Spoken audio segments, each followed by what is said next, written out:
ఈ మోడల్ని కూడా వాళ్ళ ఫ్యామిలీని కూడా వేధించారు. అందులో బలవంతంగా ఐపీఎస్ని కూడా ఇన్వాల్వ్ చేసి గవర్నమెంట్లో కీలకమైనటువంటి వ్యక్తులు కార్యకలాపాలు చేశారన్న ఒక ప్రచారం కూడా జరుగుతుంది సార్. ఇది మీ దృష్టికి వచ్చిందా? వస్తే అలాంటి చర్యలు ఉండిపోతున్నాయి సార్. అంటే మీరు ఇప్పుడు చెప్పారు ఐపీఎస్ల గురించి కూడా. ఐపీఎస్ఏ కాదు, డే బై డే ఆ స్టోరీలు ఏంటంటే మీకు ఏమనిపించింది? బాధ అనిపించలేదా? వాళ్ళ బిహేవియర్స్, ఆ స్టోరీస్ అవి విన్నప్పుడు అసహ్యమే లేదా? Never I heard all these things in my life. In politics ఎప్పుడో ఒక చిన్న ఇది వస్తే అది పెద్ద స్కాండల్ గా ఊహించుకున్నాం ఒకప్పుడు. ఇప్పుడు యూజువల్ అయిపోయినాయి. పార్టీలు మాట్లాడరు, ఆ పార్టీ ప్రెసిడెంట్ మాట్లాడరు.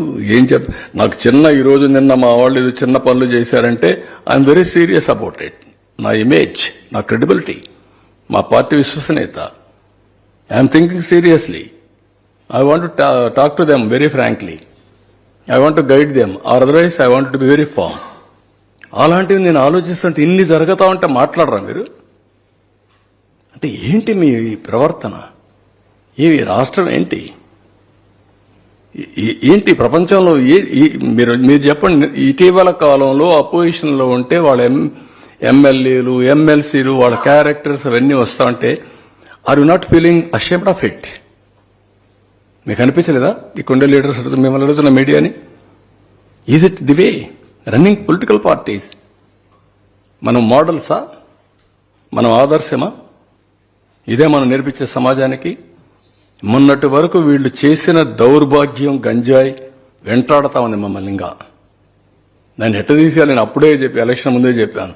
ఇక్కడ అన్ని సమస్యలు నేను కొట్టగలుగుతాను, కానీ గంజాయిని తీసేయడం మాత్రం టైం పడుతుంది. ఎందుకంటే ఒకసారి అడిక్ట్ అయిపోయిన తర్వాత గంజాయికి అంత ఈజీ కాదు అని చెప్పాను. ఏంటి ఆ నెట్వర్క్? ఏంటి భయంకరమైన నెట్వర్కా? ఎక్కడ వస్తాడు, ఎవడు తెస్తాడు, ఎవడమ్ముతాడు, ఎవడికి తెలియదు. ఒక భీకరమైనటువంటి భయంకరమైనటువంటి నెట్వర్క్ క్రియేట్ చేసి రాష్ట్రాన్ని గంజాయి మత్తులో సుడిగుండంలో నెట్టేసే పరిస్థితికి వచ్చారు. దాన్ని చూస్తే బాధ, ఆవేదన. కానీ వాట్ కెన్ వి డూ? అంత ఈజీగా ఉండదు.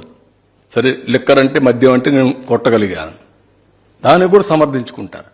బుద్ధి జ్ఞానం లేకపోతే ఎక్కడా లేని పాలసీస్ మీరు తేవడం ఏంటే? ఎవడిచ్చాడా మీకు అధికారం? మీ బ్రాండ్ మీరు తయారు చేయడానికి?